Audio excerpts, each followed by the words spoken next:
ಪ್ರಕೃತಿಯನ್ನು ನಮ್ಮ ಹಿಂದಿನವರು ತುಂಬ ಸ್ಟಡಿ ಮಾಡಿದ್ದಾರೆ. ನಮ್ಗೆ ಇವಾಗ ಸ್ಟಡಿ ಮಾಡಲಿಕ್ಕೆ ಪೇಷನ್ಸ್ ಇಲ್ಲ. ನಾವೇನು ಕಾಣಿಸ್ತಾ ಇದ್ದೀವಿ ಇದು ಹೊರಗಡೆ ಜನಕ್ಕೆ ಮಾತ್ರ, ನಮಗೆ ನಾವು ಕಾಣಿಸ್ಕೊತಾ ಇದ್ದೀವಿ. ಆ ನಮಗೆ ನಾವು ಕಾಣಿಸ್ಕೊಳ್ಳೋದಿದೆಯಲ್ಲ, ಪ್ರತಿನಿತ್ಯವೂ ಯುಗಾದಿ ಆಗಲೇಬೇಕು. ಬೆಳಗ್ಗೆ ಎದ್ದ ತಕ್ಷಣ ಯುಗಾದಿ ಆಗಬೇಕು. ಒಂದು ಹೊಸತನ, ಒಂದು ಹೊಸ ಸ್ಪಿರಿಟ್ ಬರಬೇಕು ಕೆಲಸ ಮಾಡಲಿಕ್ಕೆ.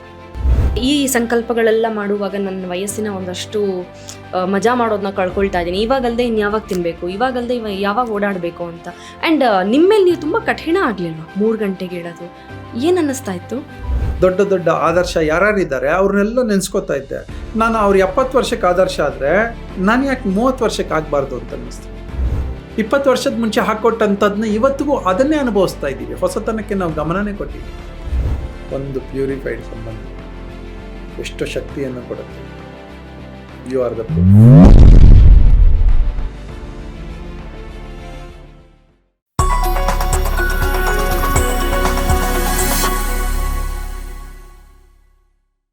ನಮಸ್ಕಾರ, welcome to GSS Madhyama. Management of mad monkey mind 4M ಅನ್ನುವಂತಹ ಕಾನ್ಸೆಪ್ಟ್ GSS ಮಾಧ್ಯಮದಲ್ಲಿ ಯೋಗಾತ್ಮ ಶ್ರೀಹರಿ ಅವರು ಹೇಳ್ತಾ ಅದಕ್ಕೊಂದು ಅಡಿಕ್ಷನ್ ಸ್ಟಾರ್ಟ್ ಆಗಿದೆ. ಆ ಅಡಿಕ್ಷನ್ ಅಂತ ಮಾತಾಡ್ತಿರುವಾಗ ಯುಗಾದಿ ಹಬ್ಬದ ಕಾರ್ನರಲ್ಲಿ ನಾವಿದ್ದೀವಿ. ಸೊ ಯುಗಾದಿ ಹಬ್ಬದ ಶುಭಾಶಯಗಳನ್ನ ಎಲ್ರಿಗೂ ತಿಳಿಸ್ತಾ, ಆ್ಯಂಡ್ ಈ ಯುಗಾದಿ ಹಬ್ಬದ ವಿಶೇಷತೆ ನಮಗೆಲ್ರಿಗೂ ಗೊತ್ತಿದೆ. ಒಂದು ಬೇವು ಬೆಲ್ಲ ತಿಂತೀವಿ, ಪೂಜೆ ಮಾಡ್ತೀವಿ, ಒಂದು ಒಳ್ಳೆ ಊಟ ಮಾಡ್ತೀವಿ, ಒಂದಿನ ರಜಾ ಸಿಗುತ್ತೆ. Yes, all that is fine. But ಅದ್ರ ಜೊತೆಗೆ ಅದರ ಇಂಪಾರ್ಟೆನ್ಸ್ ನಮಗೆ ಏನಂತೀವಿ, ಅದನ್ನ ಮೈಥೊಲಾಜಿಕಲ್ ಆಗಿ ಗೊತ್ತಿರುವ ಇಂಪಾರ್ಟೆನ್ಸ್ ಅಷ್ಟೇ ಅಲ್ಲ, ಅದಕ್ಕಿಂತ ಮೀರಿ ಬಿಯಾಂಡ್ ದಟ್ ಇನ್ನೇನಿದೆ ಅದರ ವಿಶೇಷತೆ ಅಂತ ನನಗೆ ಕುತೂಹಲ. ಅದು ಯೋಗಾತ್ಮ ಶ್ರೀಹರಿ ಅವರ ಒಂದು ಪರ್ಸ್ಪೆಕ್ಟಿವ್, ಅವರ ಅಪ್ರೋಚ್ ಏನು ಅಂತ ತಿಳ್ಕೊಳ್ಳೋದಕ್ಕೆ ನಾನು ಕ್ಯೂರಿಯಸ್ ಆಗಿದ್ದೀನಿ. That is why he is here. ನಮಸ್ಕಾರ, ಹೇಗಿದ್ದೀರಾ? ಚೆನ್ನಾಗಿದ್ದೀನಿ ಪುಟ್ಟಿಮ. ಯುಗಾದಿ ಹಬ್ಬ ಹೇಗೆ ಸ್ಪೆಷಲ್? ಏನು ಸ್ಪೆಷಲ್ ನಿಮಗೆ? ಯುಗಾದಿಯೇ ಸ್ಪೆಷಲ್. ನಿಮ್ಮ ಮೋಸ್ಟ್ ಮೆಮೊರೇಬಲ್ ಯುಗಾದಿ ಯಾವುದು? ನಿಮ್ಮ ಚೈಲ್ಡ್ಹುಡ್ಡಿಂದನೂ ನೆನಪಿಸ್ಕೊಂಡ್ರೆ ಏನು ನೆನಪಾಗತ್ತೆ ನಿಮಗೆ? ನಮ್ಮಪ್ಪ ಬಟ್ಟೆ ತೆಕ್ಕೊಡ್ತೀವಿ. ಅದು ಚೆನ್ನಾಗಿದೆ, ನಮ್ಮಪ್ಪ ಬಟ್ಟೆ ತೆಕ್ಕೊಡ್ತೀನಿ. ಪ್ರತಿ ಯುಗಾದಿಗೂ ಹೊಸ ಬಟ್ಟೆನಾ? ಹೊಸ ವರ್ಷಕ್ಕೆ ಅವ್ರಿಗೆ ಇರ್ತಿತ್ತೋ ಇಲ್ಲೋ, ನಂಗೆ ಕೊಡ್ಸೋರು. ಅದೇ ಅಲ್ವಾ ಪೇರೆಂಟ್ ಅನ್ನೋದು, ಅಪ್ಪ ಅನ್ನೋದು, ಅಮ್ಮ ಅನ್ನೋದು. ಅದೇ ಸ್ಪೆಷಲ್. ಪ್ರಕೃತಿಯನ್ನು ನಮ್ಮ ಹಿಂದಿನವರು ತುಂಬ ಸ್ಟಡಿ ಮಾಡಿದ್ದಾರೆ. ನಮ್ಗೆ ಇವಾಗ ಸ್ಟಡಿ ಮಾಡಲಿಕ್ಕೆ ಪೇಷನ್ಸ್ ಇಲ್ಲ. ಸ್ಟಡಿ ಮಾಡಿ ಅದೊಂದು ಹೊಸತನವನ್ನು ಪ್ರಕೃತಿಯೇ ಕೊಡುತ್ತೆ. ಎಲ್ಲ ಹಳೆಯ ಎಲೆಗಳನ್ನೆಲ್ಲ ಶೆಡ್ ಮಾಡ್ಕೊಳ್ಳುತ್ತೆ, ಹೊಸ ಚಿಗುರುಗಳನ್ನು ಕೊಡುತ್ತೆ. ಬೇವು ಅಂಥದ್ದೇ ಒಂದು ಸಿಗ್ನಿಫಿಕೆನ್ಸ್, ಮಾವು ಅಂಥದ್ದೇ ಒಂದು ಸಿಗ್ನಿಫಿಕೆನ್ಸ್. ಇದೇ ಪೀರಿಯಡ್. ಆ ಸಿಗ್ನಿಫಿಕೆನ್ಸಲ್ಲಿ ಪ್ರಕೃತಿ ಚೇಂಜ್ ಆಗುತ್ತೆ, ಸೂರ್ಯ ಚೇಂಜ್ ಆಗ್ತಾನೆ, ತೇವಾಂಶ ಚೇಂಜ್ ಆಗುತ್ತೆ, ಗಾಳಿ ಚೇಂಜ್ ಆಗುತ್ತೆ, ನೆಲ ಚೇಂಜ್ ಆಗುತ್ತೆ. ಎಲ್ಲ ಚೇಂಜಸ್ ತೊಗೊಳೋದಕ್ಕೆ ಶುರು ಮಾಡುತ್ತೆ. ಒಂದು ಹಳೆಯತನವನ್ನು ಅದೇ ಕಳಚ್ಕೊಳ್ಳುತ್ತೆ, ಅದೇ ಹೊಸತನವನ್ನು ಕೊಡುತ್ತೆ. ಇದಕ್ಕೆ ಒಂದು ಹೊಸತನವನ್ನು ತರುವಂಥದ್ದಕ್ಕೆ ನಾವು ಯುಗಾದಿ ಅಂತ ಹೆಸರು ಕೊಟ್ವಿ. ಒಂದೊಂದು ಊರಲ್ಲಿ ಒಂದೊಂದು ಥರ ಕೊಡ್ತಾರೆ, ಒಂದೊಂದು ಊರುಗಳಲ್ಲಿ ಒಂದೊಂದು ಸ್ಟೇಟ್ಗಳಲ್ಲಿ ಅದನ್ನು ಬೇರೆ ಬೇರೆ ಹೆಸರುಗಳಲ್ಲಿ ಬೇರೆ ಬೇರೆ ದಿನಗಳಲ್ಲಿ ಕೂಡ ಆಚರಣೆ ಮಾಡ್ತಾರೆ. ಆದರೆ ಆ ಹೊಸತನ ಅನ್ನುವುದು ನಮ್ಮ ಇಂಡಿಯನ್ ಕಲ್ಚರಲ್ಲಿ ಬಂದಂಥದ್ದು. ಅಂದರೆ ಡಿಫಾಲ್ಟ್ ಆಗಿ ಆ ರಿಫ್ರೆಶಿಂಗ್ ಆಗುವಂಥದ್ದಲ್ವಾ? ನೀವು ನೋಡಿದ ಅನ್ಕೊಂಡಿದ್ದ, ಅಂದರೆ ಹೊಸ ಬಟ್ಟೆ ತಂದ್ಕೊಡ್ತಾ ಇದ್ರು ಅಪ್ಪ ಅಂತ ಹೇಳಿದ್ರಿ. ಆ ಯುಗಾದಿಯ ಪರ್ಸ್ಪೆಕ್ಟಿವ್ ಯಾವಾಗ ಹೇಗೆ ಚೇಂಜ್ ಆಯಿತು ನಿಮಗೆ? ತಿಳ್ಕೊಳ್ಳಿಕ್ಕೆ ಸ್ಟಾರ್ಟ್ ಮಾಡಿದ ತಕ್ಷಣವೇ ಹೊಸದು ಕಾಣಕ್ಕೆ ಶುರು ಆಗುತ್ತೆ. ಈಗ ನಾವು ಮಾತಾಡ್ತಾ ಹೇಳ್ತೀವಿ ನಂಗೆ ಬುದ್ಧಿ ಬಂದಾಗ ಅಂತ ಅಂದ್ಕೊಂಡ್ರೆ ಅಂತೀವಲ್ಲ, ಹಾಗೆ ಅಪ್ಪ ಬಟ್ಟೆ ತೆಕ್ಕೊಡ್ತಿದ್ರು, ಅಮ್ಮ ಒಬ್ಬಟ್ಟು ಮಾಡ್ಕೊಡ್ತಿದ್ರು ಬಿಟ್ಟು ಇನ್ನೊಂದು ಲೆವೆಲ್ ಜಾಸ್ತಿಯಾಗಿ ನೋಡಿದ್ದು ಏನು, ಹೇಗೆ? ನನ್ನ ಕಾಲೇಜ್ ಡೇಸಿನ ಆವಾಗ ಅಂತಂದರೆ ಯುಗಾದಿ ಅಂತಂದರೆ ಮನೇಲಿ ಒಂದು ಹಬ್ಬ, ಎಲ್ಲರೂ ಸೇರ್ತಾರೆ, ಎಣ್ಣೆ ನೀರು ಹಾಕ್ಕೋಬೇಕು, ನಮ್ಮಪ್ಪ ಬಟ್ಟೆ ಕೊಡಿಸೋರು, ಹಾಕ್ಕೊಂಡು ಓಡಾಡಬೇಕು. ಮಧ್ಯಾಹ್ನದಷ್ಟೊತ್ತಿಗೆ ನಮಗೆ ಎಲ್ಲಾದರೂ ಒಂದು ಕಡೆ ಸುತ್ತಬೇಕು ಫ್ರೆಂಡ್ಸ್ ಎಲ್ಲ ಸೇರಿ. ಅದು ಅವತ್ತಿಂದು. ಕ್ರಮೇಣ ಒಂದು ಸೋಷಿಯೋ ರೆಸ್ಪಾನ್ಸಿಬಿಲಿಟಿ ಅಂತ ಶುರುವಾದಾಗ RSSನಲ್ಲಿ ಯುಗಾದಿ ಉತ್ಸವ ಅಂತ ಮಾಡ್ತಾಯಿದ್ರು. ಅವತ್ತಿನ ದಿನ ಸಂಜೆ 5 ಗಂಟೆಗೆ ಎಲ್ಲರೂ ಸೇರಿ ಒಂದು ಬೌದ್ಧಿಕ ಅಂತ ಹೇಳಿ ದೇಶದ ಬಗ್ಗೆ, ಜನರ ಬಗ್ಗೆ, ಸಮಾಜದ ಬಗ್ಗೆ ಹೇಗೆ ಕಟ್ಟಬೇಕು ಅಂತ, ಆ ನಿರ್ಮಾಣ ಹೇಗೆ ಮಾಡಬೇಕು ಅಂತ ಒಂದು ದೇಶಭಕ್ತಿಯನ್ನು ತುಂಬ್ತಾ ಇದ್ರು. ಇದು ದಾಟಿ ಇದೆಲ್ಲವೂ ಆಗಿ ಇದೆಲ್ಲ ಒಂದು ಕ್ಯಾಶುಯಲ್ ಆಗೋಯ್ತು. ಹ್ಮ್. ಆದರೆ ಯಾವಾಗಲೂ ಒಂದು ಸಲ ಅನ್ನಿಸ್ತು, ನಾನು ಚೇಂಜ್ ಆಗಬೇಕಲ್ವಾ ಅಂತ.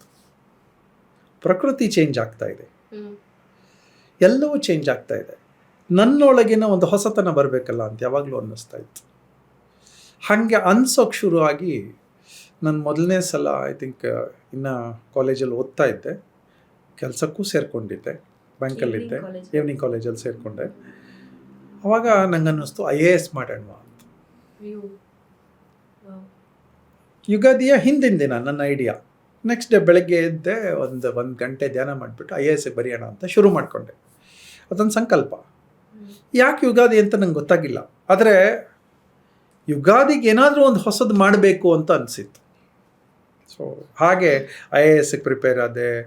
IASಗೆ ಪ್ರಿಪೇರ್ ಆಗೋಗಿ ಏನೇನೋ ಚಾಲೆಂಜಸ್, ದುಡ್ಡು ಇಲ್ಲದೆ ಇರುವ ಚಾಲೆಂಜಸ್ಸು, ತುಂಬ ಚಾಲೆಂಜಸ್ ಬಂತು. ಮನೆಯಲ್ಲಿ ಆರೋಗ್ಯ ಸರಿಗಿರಲಿಲ್ಲ, ನಮ್ಮ ತಂದೆ ಆರೋಗ್ಯ ಸರಿಗಿರಲಿಲ್ಲ, ಮನೆಯಲ್ಲಿ ಕಷ್ಟದ ವಾತಾವರಣ, ಹಣಕ್ಕಾಗಿ ಯೋಚನೆ ಮಾಡುವ ವಾತಾವರಣ, ಇದೆಲ್ಲ ಇತ್ತು. ಸೊ 10 ರೂಪಾಯೇ ಸೇರಿಸ್ಕೊಂಡು ಬರಿತಾ ಇದ್ದೆ ನಾನು. ಹೋಗಿ 2 ಸಲ ಇದು ಬರೆದೆ, ಎಂಟ್ರೆನ್ಸ್ ಬರೆದೆ.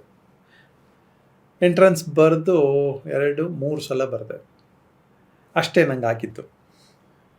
ಬೇಕಾದ ಓದಿರಲಿಲ್ಲ, ಅವಾಗ ಪ್ರಿಪೇರ್ ಆಗಿದ್ದೆ, ಆದರೆ ಬೇಕಾದ ರಿಸೋರ್ಸ್ ಇರಲಿಲ್ಲ ನನಗೆ. ನಮ್ಮ ತಂದೆ ಹತ್ರ ಕೇಳೋಕ್ಕೆ ನನಗೆ ಸಂಕೋಚ ಆಗ್ತಾಯಿತ್ತು.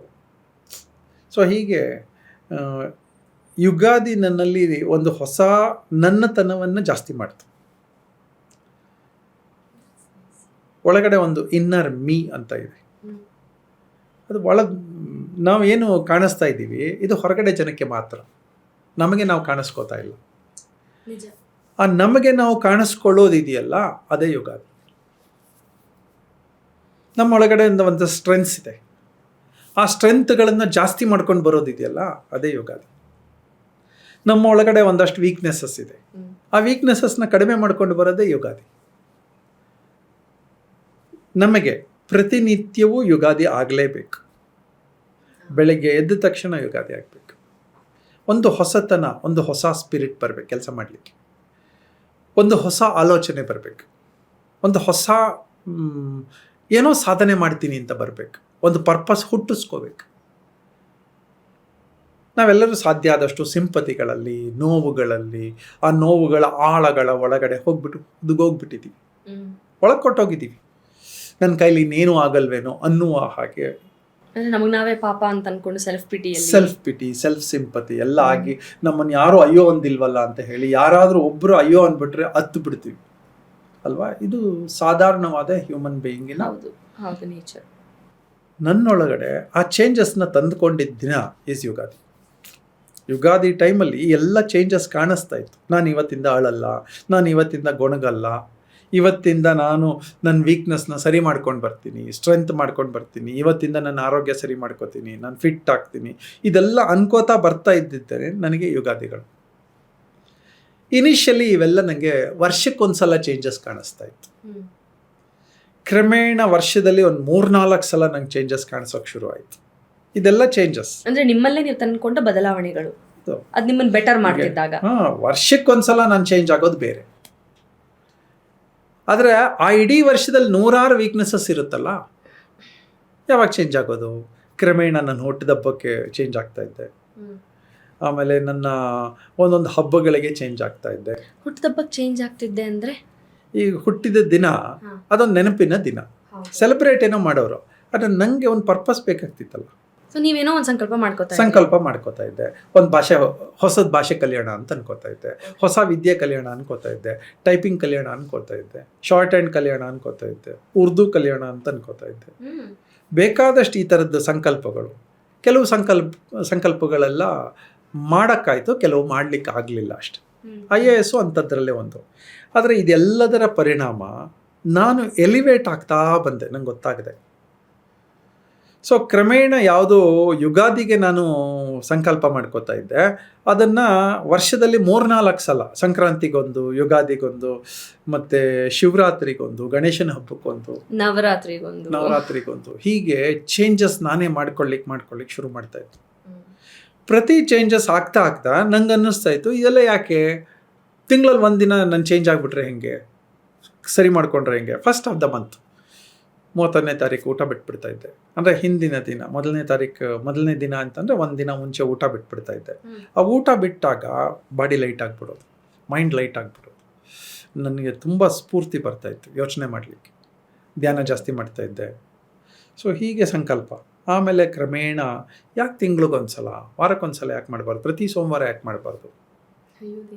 ಸೊ ಪ್ರತಿ ಸೋಮವಾರ ನನ್ನಲ್ಲಿನ ಒಂದು ಹೊಸತನ ಬರ್ತಾಯಿತ್ತು. ಹಿಂದಿನ ವಾರದ ತಪ್ಪುಗಳನ್ನು ಈ ವಾರ ರಿಪೀಟ್ ಮಾಡಲ್ಲ, ಹಿಂದಿನ ವಾರದ ಶಕ್ತಿಯನ್ನು ಈ ವಾರ ಜಾಸ್ತಿ ಮಾಡ್ಕೋತೀನಿ, ಒಂದು ಹೊಸ ಆಯಾಮವನ್ನು ತರ್ತೀನಿ. ನನ್ನ ಕ್ಯಾರೆಕ್ಟರಲ್ಲಿ 100 ನ್ಯೂನ್ಯತೆಗಳು, ಆ 100 ನ್ಯೂನ್ಯತೆಗಳನ್ನು ಬರೆದಿಟ್ಕೋತಾ ಇದ್ದೆ. ಬರೆದ್ಬಿಟ್ಟು ಇದು ಇಷ್ಟು ಜಾಸ್ತಿ ಆಗಿದೆ, ಅವಶ್ಯಕತೆಗಿಂತ ಇಷ್ಟು ಜಾಸ್ತಿ ಆಗಿದೆ, ಇದು ಇಷ್ಟು ಜಾಸ್ತಿ ಆಗಿದೆ, ಇದೆಲ್ಲ ಬರ್ಕೊಂಡು ನನ್ನ ಎಲ್ಲ ವೀಕ್ನೆಸ್ಗಳನ್ನು ಕ್ರಮೇಣ ಎವ್ರಿ ವೀಕ್ ಕಡಿಮೆ ಮಾಡ್ಕೊಂಡು ಬರ್ತಾಯಿದ್ದೆ. ಎವ್ರಿ ಸೋಮವಾರ. ಅದಕ್ಕೆ ಹಿಂದಿನ ದಿನ ರಾತ್ರಿ ಊಟ ಬಿಡ್ತಾಯಿದ್ದೆ. ಭಾನುವಾರ ಎಲ್ಲರೂ ಎಂಜಾಯ್ ಮಾಡಿದ್ರೆ ಭಾನುವಾರ ನಾನು ಊಟ ಬಿಡ್ತಾಯಿದ್ದೆ. ಭಾನುವಾರ ಐಸೋಲೇಟ್ ಆಗ್ತಾಯಿದ್ದೆ. ಭಾನುವಾರ ನನ್ನನ್ನು ನಾನು ಅನಲೈಸ್ ಮಾಡ್ಕೋತಾ ಇದ್ದೆ. 3 ಗಂಟೆಗೆ ಎದ್ದು ರೆಡಿ ಆಗ್ತಾಯಿದ್ದೆ. 3 ರಿಂದ 5 ಗಂಟೆ ಯೋಗ ಮಾಡಿಬಿಟ್ಟು, ಯೋಗ ಮುಗಿದ ಮೇಲೆ ಒಂದು ಪ್ರಾಣಾಯಾಮ ಧ್ಯಾನ ಕೂತ್ರೆ ಒಂದು ಪವರ್ಫುಲ್ ಸಂಕಲ್ಪ ಆಗ್ತಾಯಿತ್ತು. ಆ ವಾರದ ಪ್ರೋಗ್ರಾಮಿಂಗ್ ಆಗ್ತಾಯಿತ್ತು. ಆ ಪ್ರೈಮ್ ಏಜ್ ನಿಮ್ಗೆ ಅನ್ನಿಸ್ಲಿಲ್ವಾ, ನಾನು ಏನೇನೋ ಎಲ್ಲ ಈ ಸಂಕಲ್ಪಗಳೆಲ್ಲ ಮಾಡುವಾಗ ನನ್ನ ವಯಸ್ಸಿನ ಒಂದಷ್ಟು ಮಜಾ ಮಾಡೋದನ್ನ ಕಳ್ಕೊಳ್ತಾ ಇದ್ದೀನಿ, ಇವಾಗಲ್ಲದೆ ಇನ್ಯಾವಾಗ ತಿನ್ನಬೇಕು, ಇವಾಗಲ್ಲದೆ ಯಾವಾಗ ಓಡಾಡಬೇಕು ಅಂತ. ಆ್ಯಂಡ್ ನಿಮ್ಮೇಲೆ ನೀವು ತುಂಬ ಕಠಿಣ ಆಗಲಿಲ್ವಾ 3 ಗಂಟೆಗೆ ಹೇಳೋದು? ಏನು ಅನ್ನಿಸ್ತಾ ಇತ್ತು? You are enjoying that phase? ಪುಟ್ಟಿಮ, ಚಿಕ್ಕ ಮಗುವಿನ ಮನಸ್ಸು, ಎಲ್ಡರ್ ಮನಸ್ಸು, ತಾತನ ಮನಸ್ಸು, ಈ ಮೂರು ಹಂತಗಳು. ನಾನು ಈ ಏಜ್ನಲ್ಲಿ ಇರೋವಾಗಲೇ ನನಗೆ ಇಲ್ಲಿನ ಅನುಭವ ಆಗ್ತಾಯಿತ್ತು. ಅಂದರೆ ಹೈಯರ್ ಮೈಂಡಿನ ಅನುಭವ ಆಗ್ತಾಯಿತ್ತು. ಸಚಿನ್ ತೆಂಡೂಲ್ಕರ್ಗೆ ಆಸೆ ಇರ್ತಾ ಇರಲಿಲ್ವಾ? ಅವನು ಎಷ್ಟನೇ ವರ್ಷಕ್ಕೆ ಒಳಗೆ ಎಂಟ್ರಾಗಿದ್ದು? ಈಗ ಇವತ್ತು ಇರುವ ಕ್ರಿಕೆಟ್ ಪ್ಲೇಯರ್ಸ್ ಇದ್ದಾರಲ್ಲ, ಇವರೆಲ್ಲ ಎಷ್ಟನೇ ವರ್ಷಕ್ಕೆ ಎಂಟ್ರಾಗಿರೋದು? ಟೆನ್ನಿಸ್ ಪ್ಲೇಯರ್ಸ್ ಎಲ್ಲ ಎಷ್ಟನೇ ವರ್ಷಕ್ಕೆ? ಅರುಣಿಮಾ ಸಿನ್ಹಾ ಎಷ್ಟನೇ ವರ್ಷಕ್ಕೆ? ಅವರೆಲ್ಲ ಲೈಫ್ಗೆ ಎಂಟ್ರಾಗಿರೋದು. ಸಾಧನೆಗಳನ್ನು ಮುಗಿದೋಗಿರುವ ವಯಸ್ಸು 30ನೇ ವರ್ಷದಲ್ಲಿ ಮುಗಿದೋಗಿದೆ. ಅಂದರೆ ಅಸಾಧಾರಣವಾಗಿ ಬೆಳಿಬೇಕು ಅಂದರೆ ಎಲ್ರಿಗಿನ ವಿಭಿನ್ನವಾಗಿ ಏನು ಸ್ಯಾಕ್ರಿಫೈಸ್ ಮಾಡ್ತಾ ಇದ್ದೀವಿ? ಊಟನ ನಾಳೆ ತಿನ್ನಕ್ಕಾಗಲ್ವಾ? ಆಗಲ್ವಾ? ಒಳ್ಳೆ ಬಟ್ಟೆ ಹಾಕಬೇಕು, ನನ್ನ ಹತ್ರ ಇಲ್ಲಪ್ಪ, ಅಡ್ಜಸ್ಟ್ ಆಗೋದು ಹೇಗೆ? ಆ ಬಟ್ಟೆಯ ಮೇಲೆ ಆಸೆ ಕಳ್ಕೊಂಡ್ಬಿಟ್ರೆ ಮುಗೀತಲ್ಲ ಅಲ್ವಾ? ಸೊ ಹೀಗೆ ಬಟ್ಟೆ ಮೇಲೆ ಆಸೆ ಕಳ್ಕೊಬೇಕಂದ್ರೆ ನನ್ನ ದೇಹದ ಮೇಲೆ ನಾನು ದಂಡಿಸ್ತಾ ಇದ್ದೆ. ದಂಡಿಸಿ ದೇಹ ಸ್ಟ್ರಕ್ಚರ್ ಮಾಡ್ಕೋತಾ ಇದ್ದೆ. ಸೊ ಬಟ್ಟೆ ಮೇಲೆ ಆಸೆ ಹೋಯ್ತು, ದೇಹದ ಮೇಲೆ ಆಸೆ ಬಂತು. ದೇಹದ ಮೇಲೆ ಆಸೆ ಇರುವಾಗ ಮನಸ್ಸಿನ ಮೇಲೆ ಆಸೆ ಬಂತು. ಈ ಮನಸ್ಸನ್ನು ಇಷ್ಟು ಚೆನ್ನಾಗಿ ಇಟ್ಕೋಬೋದಲ್ವ ಅಂತ. ದೊಡ್ಡ ದೊಡ್ಡ ಆದರ್ಶ ಯಾರ್ಯಾರಿದ್ದಾರೆ ಅವ್ರನ್ನೆಲ್ಲ ನೆನೆಸ್ಕೋತಾ ಇದ್ದೆ. ನಾನು ಅವ್ರು 70 ವರ್ಷಕ್ಕೆ ಆದರ್ಶ ಆದರೆ ನಾನು ಯಾಕೆ 30 ವರ್ಷಕ್ಕೆ ಆಗಬಾರ್ದು ಅಂತ ಅನ್ನಿಸ್ತಾ ಇತ್ತು. ನಾನು ಪಾಠ ಹೇಳ್ಕೊಡ್ಲಿಕ್ಕೆ ಶುರು ಮಾಡಿದೆ. ನನಗಿಂತ ತುಂಬ ಹೈಯರ್ ಕ್ಲಾಸ್ಗಳಲ್ಲಿರೋರಿಗೆ ತುಂಬ ಚಿಕ್ಕ ವಯಸ್ಸಿನಿಂದನೇ ಹೇಳ್ಕೊಡ್ತಾ ಇದ್ದೆ. ಸೊ ಆ ಹೇಳ್ಕೊಡ್ಬೇಕಾದ್ರೆ ನಾನು ಸರಿಗಿರ್ಬೇಕಲ್ವಾ? ಹಾಗೆ ಅನ್ಸೋಕ್ಕೆ ಶುರು ಆಯಿತು. ಸೊ ಎಲ್ಲವೂ ಹೊಸತನವೇ. ಇವತ್ತು ಹೇಗೆ ಅಂತಂದರೆ, ನಾನು ಯಾವುದನ್ನು ವರ್ಷಕ್ಕೊಂದ್ಸಲ ಅನ್ಕೋತಾ ಇದ್ದೆ, ಆಮೇಲೆ ವರ್ಷಕ್ಕೆ 4 ಸಲ ಅನ್ಕೋತಾ ಇದ್ದೆ, ಆಮೇಲೆ ಅದನ್ನು ತಿಂಗಳ, ಆಮೇಲೆ ವಾರ, ಆಮೇಲೆ ದಿನ. ಈಗ ಪ್ರತಿ 10 ನಿಮಿಷಕ್ಕೆ ಒಳಗಡೆ ನನ್ನಲ್ಲಿ ಒಂದು ಹೊಸತನ ಬರುತ್ತೆ. ಪ್ರತಿ 10 ನಿಮಿಷ. ಯುಗಾದಿನ ಒಂದು ದೈವಿಕ ಆಚರಣೆಯಾಗಿ ನೋಡಾಯಿತು. ಸೆಲ್ಫ್ ಇಂಟ್ರಾಸ್ಪೆಕ್ಷನ್ಗೆ ಅಂತ ಒಂದು ಹಬ್ಬ ನಿಮಗೆ ಟ್ರಿಗರ್ ಮಾಡಿ ಅದನ್ನು ಪ್ರತಿ ಕ್ಷಣ ನಿಮ್ಮನ್ನು ನೀವು ರಿಫೈನ್ ಮಾಡ್ಕೊಳ್ಳೋದಿದೆಯಲ್ಲ, ಅದು ಲೈಫ್ ಟೈಮ್ಗೆ ನಿಮಗೆ ನೀವು ಮಾಡಿಕೊಂಡ ಪ್ರಾಮಿಸ್ ಅಲ್ವಾ? ಏನಾಗುತ್ತೆ, ಒಬ್ಬನೇ ಇದ್ದಾಗ ನಂಗೆ ಏನೋ ಒಂದು ಹೊಸತನ ಬರುತ್ತೆ, ಬರಲ್ಲ, ಇದೆಲ್ಲ ಲೇಸಿನೆಸ್ ಬರುತ್ತೆ, ಎಲ್ಲ ಉಂಟು. ಆದರೆ ನಾನೊಂದು ಫ್ಯಾಮಿಲಿ. ನನ್ನ ತಂದೆ ನನ್ನ 23ನೇ ವರ್ಷಕ್ಕೆ ಹೋಗ್ಬಿಟ್ರು. ನನ್ನ ತಾಯಿ ನಂಗೆ 24ನೇ ವರ್ಷದಷ್ಟೊತ್ತಿಗೆ ನಂಗೆ ಮದುವೆನೂ ಆಗಿತ್ತು. ನನ್ನ ತಾಯಿ, ನನ್ನ ತಮ್ಮ ಎಲ್ಲರೂ ಮನೆಗೆ ಬಂದುಬಿಟ್ರು. ಈಗ ಆ ಇಡೀ ಮನೆಯನ್ನು ನಿಭಾಯಿಸಬೇಕಾದಂಥ ಶಕ್ತಿ ಅಥವಾ ಮನಸ್ಥಿತಿ, ಪರಿಸ್ಥಿತಿ ನನಗೆ ಬರಬೇಕಾಗಿತ್ತು. ನಾನು ರಿಫೈನ್ ಆಗಲೇಬೇಕಾಗಿತ್ತು. ನಂಗೆ ಬೇರೆ ಆಪ್ಷನ್ ಇರಲಿಲ್ಲ. ಅದೇ ಟೈಮಲ್ಲಿ ಬ್ಯಾಂಕಲ್ಲಿದ್ದೆ. ಬ್ಯಾಂಕಲ್ಲಿ ಒಂದಷ್ಟು ಜವಾಬ್ದಾರಿಗಳು ಜಾಸ್ತಿ ಆಗ್ತಾ ಬಂತು. ಪ್ರಮೋಷನ್ ಆಗಬೇಕು, ಬೆಳಿಬೇಕು. ಮನೆ ದೊಡ್ಡದಾಗ್ತಾ ಇದ್ದಂಗೆ ಹಣವೂ ಬೇಕು. ಸೊ ಆ ಪ್ರಮೋಷನ್ ಆಗಬೇಕಂತಂದರೆ ಅಲ್ಲಿನ ಕೆಲಸಕ್ಕೆ ಮನಸ್ಥಿತಿ ಬೇಡವಾ, ದೇಹ ಸ್ಥಿತಿ ಬೇಡವಾ? 8 ಅವರ್ ಕೆಲಸ ಮಾಡಿದ್ರೆ 8 ಅವರಿನ ಸಂಬಳ ಬರುತ್ತೆ. 10 ಅವರ್ ಕೆಲಸ ಮಾಡಿದ್ರು 8 ಅವರೇ ನಂಗೆ ಸಂಬಳ ಬರ್ತಾ ಇದ್ದಿದ್ದು. ಆದರೆ ಆ 10 ಅವರ್ ಕೆಲಸ ಮಾಡುವ ತಾಕತ್ತು ನನಗೆ ಬಂದಿತ್ತು. ಆ ತಾಕತ್ತು ಹೆಂಗೆ ಬಂತು? ಹೀಗೆ ಸಂಕಲ್ಪಗಳನ್ನು ಮಾಡ್ಕೊಂಡು ನನ್ನನ್ನು ನಾನು ಸರಿ ಮಾಡಬೇಕು ಅಂದ್ಕೊಂಡೇ ಬಂದದ್ದು. ಇದು ಯುಗಾದಿಯ ಇನ್ಸ್ಪಿರೇಷನ್. ಪ್ರಕೃತಿನೇ ಚೇಂಜ್ ಆಗಬೇಕಾದ್ರೆ ನಾವು ಹ್ಯೂಮನ್ಸ್ ಅಲ್ವಾ, ನಾವು ಚೇಂಜ್ ಆಗಲೇಬೇಕಲ್ವಾ? ಪ್ರಕೃತಿ ಪ್ರತಿನಿತ್ಯ ಚೇಂಜ್ ಆಗ್ತಾ ಇದೆ ಅಲ್ವಾ? ಸೂರ್ಯನ ಪಥ ಯಾವತ್ತಾರು ಒಂದು ಕಡೆ ನಿಂತಿದೆಯಾ? ಒಂದು ಕಡೆಯಿಂದ ಅದು ಭೂಮಿ ಸುತ್ತಾ ಇದೆ. ಸೂರ್ಯ ಕೂಡ ತನ್ನ ಅಕ್ಷಾಂಶಗಳನ್ನು ಜರುಗಿಸ್ತಾನೇ ಇರ್ತಾರೆ. ಸೋಲಾರ್ ಸಿಸ್ಟಮ್ ತಿರುಗ್ತಾ ಇದೆ, ಸ್ಯಾಟಲೈಟ್ಸ್ ತಿರುಗ್ತಾ ಇದೆ, ನ್ಯಾಚುರಲ್ ಸ್ಯಾಟಲೈಟ್ಸ್ ತಿರುಗ್ತಾ ಇದೆ, ನೀರು ಹರಿತಾ ಇದೆ. ಹೊಸ ನೀರು ಹರಿಯುವ ನದಿಯಲ್ಲೇ ನಂಗೆ ಇಂಥದ್ದೇ ನೀರು ನಾಳೆನೂ ಇದೇ ನೀರು ಸಿಗುತ್ತೆ ಅಂತಿಲ್ಲ. ಹಿಂದಿಂದ ಯಾವುದೋ ಬಂದಿರುತ್ತೆ. ಗಾಳಿ ಚೇಂಜ್ ಆಗಿದೆ, ಎಲೆಗಳು ಚೇಂಜ್ ಆಗಿದೆ, ಪ್ರಾಣಿ ಪಕ್ಷಿಗಳು ಚೇಂಜ್ ಆಗಿದೆ. ಚೇಂಜ್ ಆಗಕ್ಕೆ ರೆಡಿ ಇಲ್ಲದೆ ಇರುವಂತಹ ಒಂದೇ ಸ್ಪೀಷೀಸು ಹ್ಯೂಮನ್ ಬೀಯಿಂಗ್ಸ್. 20 ವರ್ಷದ ಮುಂಚೆ ಹಾಕ್ಕೊಟ್ಟಂಥದ್ದನ್ನ ಇವತ್ತಿಗೂ ಅದನ್ನೇ ಅನುಭವಿಸ್ತಾ ಇದ್ದೀವಿ. ಹೊಸತನಕ್ಕೆ ನಾವು ಗಮನನೇ ಕೊಟ್ಟಿಲ್ಲ. ತುಂಬ ಕಡಿಮೆ ಜನ ಹೊಸತನಕ್ಕೆ ಗಮನ ಕೊಟ್ಟಿರೋದು. ಅವ್ರನ್ನ ನಾವು ಸೈಂಟಿಸ್ಟ್ ಅಂತ ಕರಿತೀವಿ. ಅವ್ರು ಹೊಸದನ್ನು ಹುಡುಕ್ತಾನೆ ಇದ್ದಾರೆ, ಹೊಸ ಸತ್ಯಗಳನ್ನು ಹುಡುಕ್ತಾನೆ ಇದ್ದಾರೆ ಅಲ್ವಾ? ಹಾಗೆ ನಾವು ಚೇಂಜ್ ಆಗೋದು ಬೇಡವಾ? ಆ ಚೇಂಜ್ ಆಗುವಿಕೆನೇ ಯುಗಾದಿ. ಈಗ ನಾನು ಆವಾಗಲೇ ಹೇಳ್ದಂಗೆ ದೈವಿಕವಾಗಿ ನೋಡಿದ್ವಿ, ಸೆಲ್ಫ್ ಇಂಟ್ರಾಸ್ಪೆಕ್ಷನ್ಗೆ ಎಂಥ ಒಂದು ಬ್ಯೂಟಿಫುಲ್ ಪ್ರಾಸೆಸ್ನ ಕೊಡುತ್ತೆ ಯುಗಾದಿ ಅಂತ. ಸಾಮಾಜಿಕವಾಗಿ ಅಂತ ನೋಡಿದ್ರೆ ಏನೇನು ಬದಲಾವಣೆಗಳು, ಸೊಸೈಟಲ್ ಬದಲಾವಣೆಗಳು, ಸೋಷಿಯಲ್ ಬದಲಾವಣೆಗಳು? ಯುಗಾದಿ ದಿನ ನೀವೇನು ಮಾಡ್ತೀರಿ?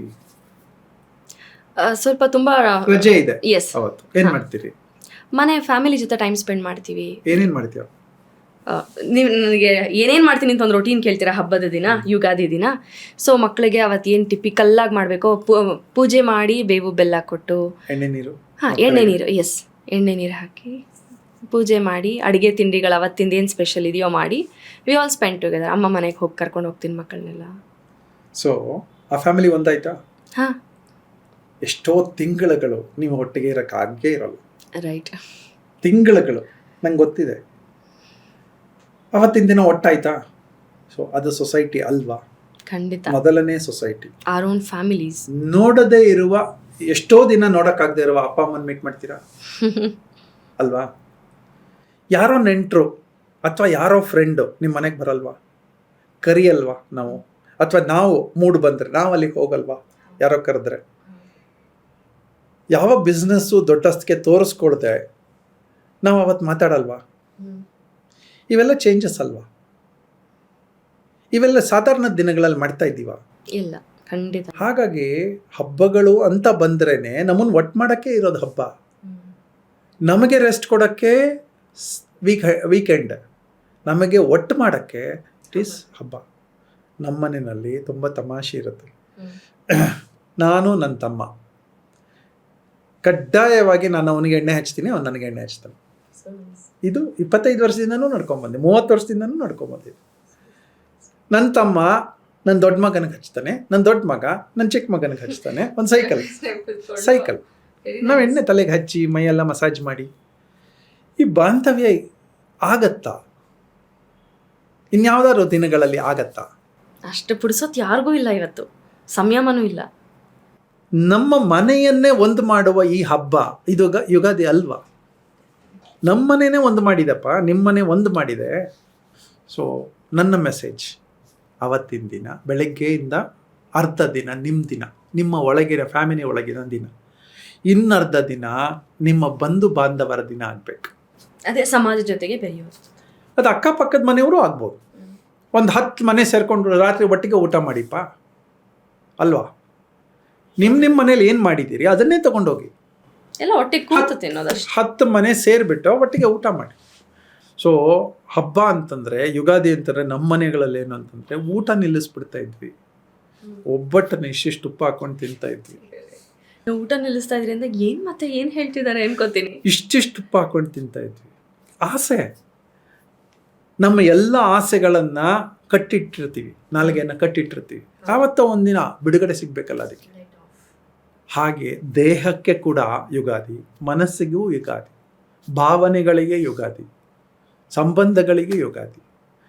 ಯುಗಾದಿ ಒಂದು ವಿಷಯಕ್ಕೆ ಅಂತಲ್ಲ, ಇದೇನೋ ಹಿಂದೂ ಪದ ಅಂತಲ್ಲ. It's a new. You are bringing newness, new sense to newness. ನಮ್ಮ ಬದುಕೆ ನ್ಯೂ ಸೆನ್ಸ್ ಇವತ್ತು. We don't know anything. Why are we living? ನಾವು ಯಾಕೆ ಬದುಕ್ತಾ ಇದ್ದೀವಿ ನಮ್ಗೆ ನಿಜವಾಗ್ಲೂ ಗೊತ್ತಿಲ್ಲ.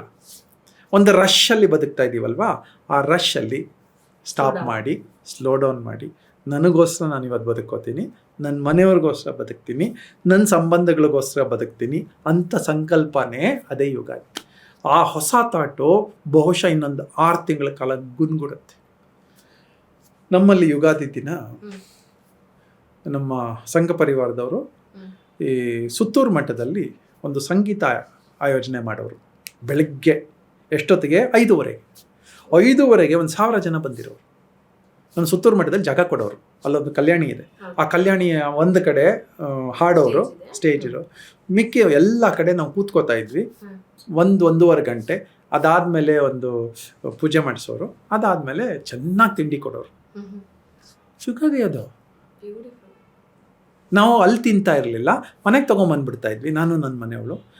ನಾನು ಬರುವಾಗ ತುಂಬ ಜನ ನಮ್ಮ ಯೋಗ ಮಕ್ಕಳು ನನ್ನ ಜೊತೆ ಬರೋರು. ಎಲ್ಲ ಬಂದು ಅಲ್ಲಿದ್ದು ಅವರು ತಿಂಡಿದ್ದು ಎಲ್ಲ ಆಗೋದು. Very nice. ಎಷ್ಟು ನೆನಪುಗಳಿಂದ ತಂತಲ್ವ ಇವತ್ತು ವಾಪಸ್. ಸೊ ಹಾಗಾಗಿ ಯುಗಾದಿ ಒಂದು ಹೊಸತನ.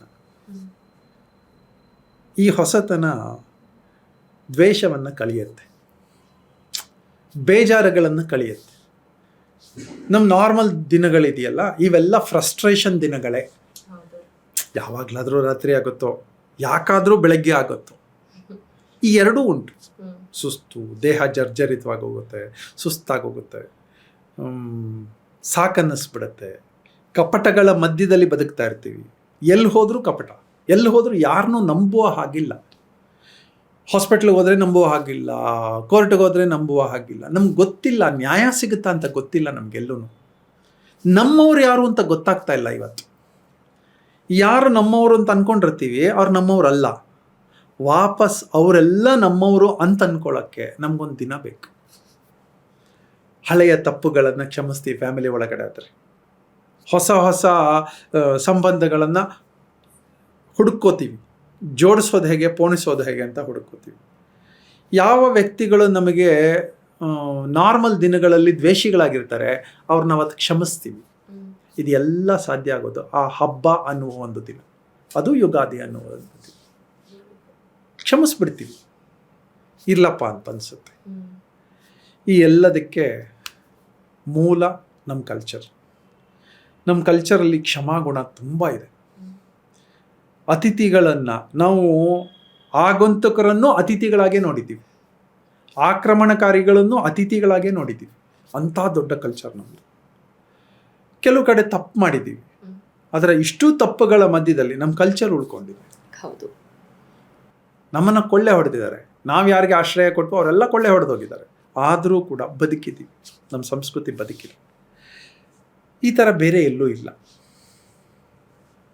ಸೊ ಹಾಗಾಗಿ ಯುಗಾದಿ ಇನ್ ಪರ್ಟಿಕ್ಯುಲರ್ ಒಂದು ಹೊಸತನವನ್ನು ಕೊಡೋದಕ್ಕೆ ಹುಟ್ಟಿದೆ. ನಮ್ಮಲ್ಲಿನ ಒಂದು ಹೊಸತನವನ್ನು ಕೊಡಿಸುತ್ತದೆ. ಅದು ಯಾವುದೋ ಒಂದು ಹಾಡಿದೆ ಯುಗಾದಿ ಬಗ್ಗೆನೇ, ದಿನ ದಿನವೂ ಯುಗಾದಿ ಅಂತ ಒಂದು ಹಾಡಿದೆ. ಪಿ ಶ್ರೀನಿವಾಸ್ ಹಾಡಿರೋದು ಹಳೆಯದು. ಯುಗ ಯುಗಾದಿ ಕಳೆದರೂ ಯುಗಾದಿ ಮರಳಿ ಬರುತ್ತಿದೆ, ಅದಲ್ವಾ? ನಮ್ಮ ಬದುಕನ್ನೇ ಚೇಂಜ್ ಮಾಡಿಸಿ ಕೊಡುವಂತಹ ಹಬ್ಬ ಇದು. ಈ ಹಾಡು ಹೇಳಿದ್ದಕ್ಕೆ ನೆನಪಾಯಿತು. ಪ್ರತಿ ವರ್ಷ ಆಕಾಶವಾಣಿಯಲ್ಲಿ ಬೆಳಿಗ್ಗೆ ಈ ಸಾಂಗ್ ಬಂದೇ ಬರುತ್ತೆ ವಿತೌಟ್ ಫೇಲ್. ಇವತ್ತಿಗೂ ನಾನು ಕೇಳ್ದಂಗೆ ಅಷ್ಟು ವರ್ಷದಿಂದ ಬರ್ತಾನೆ ಇದೆ. ನಮ್ಮ ತಂದೆ ಪ್ರತಿ ಯುಗಾದಿ ದಿನ ಕಾಯೋರು, ಆಕಾಶವಾಣಿಲಿ ಹಾಡು ಬರುತ್ತೆ ಕೇಳಿದ್ರೆ ಅವತ್ತು ಯುಗಾದಿ ಅನ್ನುವ ರೇಂಜಿಗೆ ಟ್ರೆಡಿಷನ್ ಆಗೋಗಿತ್ತು ನಮ್ಮಲ್ಲಿ. BM ಹೆಗ್ಡೆ ಅವರು ನಮ್ಮ ದೇಹದಲ್ಲಿ ಕಣಕಣಗಳ ಬಗ್ಗೆ ಮಾತಾಡ್ತಾರೆ. ಎಷ್ಟೋ ಟ್ರಿಲಿಯನ್ಸ್ ಇದೆ ಅಂತಾರೆ, ಟ್ರಿಲಿಯನ್ ಕಣಗಳಿದೆ. ಒಂದು ಚೂರು ಉತ್ಸಾಹದಲ್ಲಿದ್ದರೆ, ಯಾವುದೋ ಒಂದು ಕಣಕ್ಕೆ ಸ್ಪಾರ್ಕ್ ಸಿಕ್ಕಿದ್ರೆ, ಉತ್ಸಾಹದ ಸ್ಪಾರ್ಕ್ ಸಿಕ್ಕಿದ್ರೆ, ಅದು ಎಲ್ಲ ಟ್ರಾನ್ಸ್ಫರ್ ಮಾಡ್ಕೊಂಡು ಒಂದಕ್ಕೊಂದು ಮಲ್ಟಿಪ್ಲಿಕೇಶನ್ ಎಫೆಕ್ಟಲ್ಲಿ 1 ನಿಮಿಷದ ಒಳಗಡೆ ಇಡೀ ದೇಹ ಎನರ್ಜೈಸ್ ಆಗುತ್ತಂತೆ ಒಂದು ಥಾಟಿಗೆ. ಹಾಗೆ ನೀವು ಯೋಚನೆ ಮಾಡೋದೇ ಉಂಟು ಅಂತಾದರೆ ಕೆಟ್ಟದ್ದು ಯಾಕೆ ಯೋಚನೆ ಮಾಡ್ತೀರಾ ಅಂತ ಹೇಳ್ತಾರೆ, ನೆಗೆಟಿವ್ ಯಾಕೆ ಯೋಚನೆ ಮಾಡ್ತೀರಾ ಅಂತ ಹೇಳ್ತಾರೆ, ಪಾಸಿಟಿವೇ ಯಾಕೆ ಯೋಚನೆ ಮಾಡಬಾರ್ದು ಅಂತ ಹೇಳ್ತಾರೆ. ಹಾಗೆ ನಮ್ಮಲ್ಲಿರೋ ಕಣಗಳನ್ನು ನಾವು ಇನ್ಕ್ರೀಸ್ ಮಾಡ್ಕೊಳ್ಳೋಕ್ಕೆ ಯಾವುದೋ ಹೊಸ ಸಿರಿಂಜೋ ಇಂಜೆಕ್ಷನ್ನೋ ಅಥವಾ ಮಾತ್ರೆನೋ ಬೇಕಾಗಿಲ್ಲ. ನಮಗೆ ಬೇಕಾಗಿರೋದು ಒಂದು ಥಾಟ್. ಆ ಥಾಟಿಗೆ ಅದು ಬರಲಿಕ್ಕೆ ಸೂಕ್ತವಾದ ವಾತಾವರಣ ನಾವು ಹುಟ್ಟಿಸ್ಕೋಬೇಕು. ಹುಟ್ಟಿಸಿ ಇಟ್ಟಿದ್ದಾರೆ ಆ ವಾತಾವರಣ, ದಟ್ ಈಸ್ ಯುಗಾದಿ. ಯುಗಾದಿಲಿ ಬೇವು ಇದೆ, ಬೆಲ್ಲವೂ ಇದೆ. ಯುಗಾದಿಲಿ ಎರಡೂ ಪ್ರಕೃತಿ ಇದೆ. ಅದೇ ಯುಗಾದಿಲಿ ಒಬ್ಬಟ್ಟು ಇದೆ. ಸೊ ಎಲ್ಲವೂ ನಮ್ಮಲ್ಲಿದೆ. ಈಗೇನಂದರೆ ಡಿಕೋಡ್ ಮಾಡಿಕೊಂಡು ಸ್ವಲ್ಪ ಹಳೆಗಾಲದವ್ರ ಥರ ಆದರೆ ಸಾಕು. ಸ್ವಲ್ಪ ಆದರೆ it is very very good. Going back to our roots, ನಮ್ಮದೇ ಮೂಲ, ಪ್ರೂವನ್. ಹೊಸತನದಲ್ಲಿ ಟ್ರೈ ಮಾಡಿದ್ದೀವಿ, ಅದರಲ್ಲಿ ಖುಷಿ ಸಿಕ್ಕಿಲ್ಲ, ಫ್ರೀಡಮ್ ಸಿಕ್ಕಿದೆ, ಖುಷಿ ಸಿಕ್ಕಿಲ್ಲ. ಎಲ್ಲರಿಗೂ ಫ್ರೀಡಮ್ ಸಿಕ್ಬಿಟ್ಟಿದೆ. ಜಾಯಿಂಟ್ ಫ್ಯಾಮಿಲಿಲಿ ಇದ್ವಿ, ತುಂಬ ನೋವುಗಳಿತ್ತು, ಫ್ರೀಡಮ್ ಇರಲಿಲ್ಲ. ಫ್ರೀಡಮ್ ಬೇಕು ಅಂತ ಜಾಯಿಂಟ್ ಫ್ಯಾಮಿಲಿಯಿಂದ ಎಲ್ಲರೂ ಹೊರಗೆ ಬಂದ್ವಿ, ಆದರೆ ಇವತ್ತಿನ ನೋವಿಗೆ ಸ್ಪಂದಿಸೋರೇ ಇಲ್ಲ. ಸೊ ಹಾಗಿದ್ರೆ ವಾಪಸ್ ಏನು ಬೇಕು? Back to the roots, joint family. ಮೊದಲು ಜಾಯಿಂಟ್ ಫ್ಯಾಮಿಲಿ ಅಂದರೆ ಒಂದು ಚೌಕಟ್ಟಿನ ಅಡಿಯಲ್ಲಿ ಒಂದೇ ಮನೆಯಲ್ಲಿ ಒಂದು 20 ಜನ ಬದುಕೋದು ವಾಸ್ ಕಾಲ್ಡ್ ಜಾಯಿಂಟ್ ಫ್ಯಾಮಿಲಿ. ಇವತ್ತು ಮನೆ 10 ಇರಲಿ ಪರವಾಗಿಲ್ಲ, ಮನಸ್ಸುಗಳು ಒಂದಿರಲಿ. 10 ಮನೆ, ಡಿಫ್ರೆಂಟ್ ಮನೆಗಳಿರಲಿ. ಒಂದು ಅಪಾರ್ಟ್ಮೆಂಟಲ್ಲಿ ಇದ್ದಂಗೆ ಅಂತ ಅಂದ್ಕೊಳ್ಳಿ. ಅಪಾರ್ಟ್ಮೆಂಟ್ ಒಂದೇ ತಾನೆ, ಫ್ಲ್ಯಾಟ್ಸ್ ಬೇರೆ ಬೇರೆ. Common security, common maintenance, common lift, ಹಾಗೆ ಕಾಮನ್ ಫ್ಯಾಕ್ಟರ್ಸ್ ತುಂಬ ಇರುವ ಹಾಗೆ ಎಲ್ಲ ಅಪಾರ್ಟ್ಮೆಂಟ್ಗಳಲ್ಲಿ ಒಟ್ಟಿಗೆ ಹಬ್ಬ ಸೆಲೆಬ್ರೇಟ್ ಮಾಡ್ತಾರೆ, ಒಂದು ನೋವನ್ನು ಸೆಲೆಬ್ರೇಟ್ ಮಾಡ್ತಾರೆ, ಒಂದು ಸ್ವಿಮ್ಮಿಂಗ್ ಪೂಲ್ ಇದೆ ಒಟ್ಟಿಗೆ ಯೂಸ್ ಮಾಡ್ತಾರೆ, ಜಿಮ್ ಇದೆ ಒಟ್ಟಿಗೆ ಯೂಸ್ ಮಾಡ್ತಾರೆ, ಒಂದು ಪೂಜಾ ರೂಮ್ ಇದೆ ಒಟ್ಟಿಗೆ ಯೂಸ್ ಮಾಡ್ತಾರೆ, ಸೋಲಾರ್ ಒಟ್ಟಿಗೆ ಯೂಸ್ ಮಾಡ್ತಾರೆ ಅಲ್ವಾ, ಜನರೇಟರ್ ಒಟ್ಟಿಗೆ ಯೂಸ್ ಮಾಡ್ತಾರೆ. ಸೊ ಹೀಗೆ ಬೇರೆ ಬೇರೆ ಆಗಿದ್ದರೂ ಪರವಾಗಿಲ್ಲ, ಆದರೆ ಒಂದು ಮನಸ್ಥಿತಿಯಲ್ಲಿ ಒಂದು ಸೊಸೈಟಿಯಾಗಿ ಬದುಕುವ ಸಂಕಲ್ಪ ಇವತ್ತಿಂದ ಎಲ್ಲರದು ಆಗಲಿ. Let that Ugadi be meaningful. ತಿಂದ್ವು ಮಲ್ಕೊಂಡ್ವು, ಜಾಸ್ತಿ ತುಪ್ಪ ತಿಂದರೆ ನಿದ್ದೆ ಬಂದೇ ಬರುತ್ತೆ. ಆ ನಿದ್ದೆಗೆಲ್ಲ ನಮಗೆ ಯುಗಾದಿ ಬಂದದ್ದು. ಎಚ್ಚರಕ್ಕೆ, ಎಚ್ಚರಕ್ಕೆ. ಎಲ್ಲಿ ತಪ್ತಾ ಇದ್ದೀವಿ ನಾವು ಎಚ್ಚರ ಬೇಕು ನಮಗೆ. ನಮ್ಮದೇ ಮನೆಯ ಇನ್ನೊಂದು ಜೀವಿ ಅದು ನೋವು ಅನುಭವಿಸ್ತಾ ಇದ್ರೆ ಆ ನೋವಿನ ಭಾಗ ಆಗೋಕ್ಕೆ ಯುಗಾದಿ ಬೇಕು. ನಮ್ಮದೇ ಮನೆ ಇನ್ನೊಂದು ಜೀವಿ, ಅದು ಫಿಸಿಕಲ್ ನೋವಾಗಿರ್ಬೋದು, ಮೆಂಟಲ್ ನೋವಾಗಿರ್ಬೋದು, ಅದು ಚಿಕ್ಕ ಮಕ್ಕಳಾಗಿರ್ಬೋದು, ದೊಡ್ಡವರಾಗಿರ್ಬೋದು, ಗಂಡಾಗಿರ್ಬೋದು, ಹೆಣ್ಣಾಗಿರ್ಬೋದು. ಆ ಮನೆಯ ನೋವನ್ನು ಹಂಚ್ಕೊಳ್ಳೋಕೆ ಬರಬೇಕು. ಒಂದು ಸಲ ನನ್ನ ಮನೆಯ ನೋವು ಹಂಚ್ಕೊಳ್ಳೋಕ್ಕೆ ನನಗೆ ಪ್ರಾಕ್ಟೀಸ್ ಆದರೆ ನನ್ನ ತಮ್ಮನ ಮನೆ, ನನ್ನ ಮಕ್ಕಳ ಮನೆಯ ನೋವುಗಳನ್ನು ನಾನು ಹಂಚ್ಕೋಬೋದು. ಸೊ ಕೆಪಾಸಿಟಿ ಬಿಲ್ಡಿಂಗ್ ಅಂತಂದರೆ ಈ ಎಲ್ಲ ನೋವುಗಳನ್ನು ಸಹಿಸಿಕೊಂಡು ನಗುವನ್ನು ಕೊಡುವಂತಹ ಮನಸ್ಥಿತಿ ತರಬೇಕು, ಖುಷಿಯನ್ನು ಕೊಡುವಂತಹ ಮನಸ್ಥಿತಿ. ಆ ಮನಸ್ಥಿತಿಯೇ ಯುಗಾದಿ. ನಾನೆಲ್ಲ ವಾಪಸ್ ಮನಸ್ಸಿಗೆ ತೊಗೊಂಬಂದಿರ್ತೀನಿ. ಅದೇ ನಮ್ಮ ಇಡೀ ಜೀವನವನ್ನು ಆಳ್ತಾ ಇರೋದು. ಅದನ್ನು ಚೆನ್ನಾಗಿ ಇಟ್ಕೊಂಡ್ಬಿಡೋಣ. ಇದಕ್ಕಿನ್ನ ಬೆಸ್ಟ್ ಮೆಸೇಜ್ ಯುಗಾದಿಗೆ, best motivation for a new beginning ಇರ್ಲಿಕ್ಕೆ ಸಾಧ್ಯ ಇಲ್ಲ. ಹಾಪ 5 ವರ್ಷದ ಮುಂಚೆ ನೀನು ಯಾರೋ ನಾನು ಯಾರೋ. 5 ವರ್ಷದಲ್ಲಿ ನಮ್ಮ ಸಂಬಂಧ ಹೇಗಿದೆ? Very strong. ಏನಾಗಿದೆ? ಮೋರ್ ದ್ಯಾನ್ DNA ಅಪ್ಪ ಮಗಳು. ಅಷ್ಟೆ. ಹೆಂಗಾಗೋಯ್ತು? ಆಯಿತು. ಹೆಂಗಾಯ್ತು? ಆ ಟ್ರಸ್ಟ್, ಆ ಅಟ್ಯಾಚ್ಮೆಂಟ್. ಅದ್ಯಾಕೆ ಬೇರೆ ಥರ ತಿರುಗಲಿಲ್ಲ? ಈ ಥಾಟ್ ಯುಗಾದಿ ಇಲ್ಲಿದೆ. ಅದು ಹೊಸತನವನ್ನೇ ಹುಡುಕುತ್ತೆ, ಪ್ಯೂರಿಟಿಯನ್ನೇ ಹುಡುಕುತ್ತೆ. ಆ ಪ್ಯೂರಿಟಿಯೇ ಸಂಬಂಧಗಳು. ಆ ಪ್ಯೂರಿಟಿ ಇರುವ ಸಂಬಂಧಗಳು ಫಾರ್ ಲೈಫ್. ಖಂಡಿತ ಅಷ್ಟೇ. ದಟ್ ಈಸ್ ಸಂದೇಶ ಆಫ್ ಯುಗಾದಿ. ನನ್ನ ಮಕ್ಕಳೇ ನನ್ನ ಮಕ್ಕಳಾಗಬೇಕು ಅಂತ ಏನಿಲ್ಲ. ಮಕ್ಕಳ ನಮ್ಮವರಾಗಬೇಕು ಅಂದರೆ ಅಪ್ಪ ಆಗುವ ಯೋಗ್ಯತೆ ಬೇಕು. I am trying. Thank you.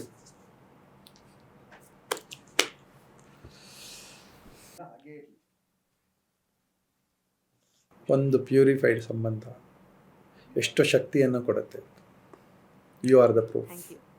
ಪ್ರತಿ ವರ್ಷ ನನಗೂ ಹೊಸ ಯುಗಾದಿ ಕೊಡ್ತಾ ಇರೋದಕ್ಕೆ, ಹೊಸ ಲೈಫ್ ಕೊಡ್ತಾ ಇರೋದಕ್ಕೆ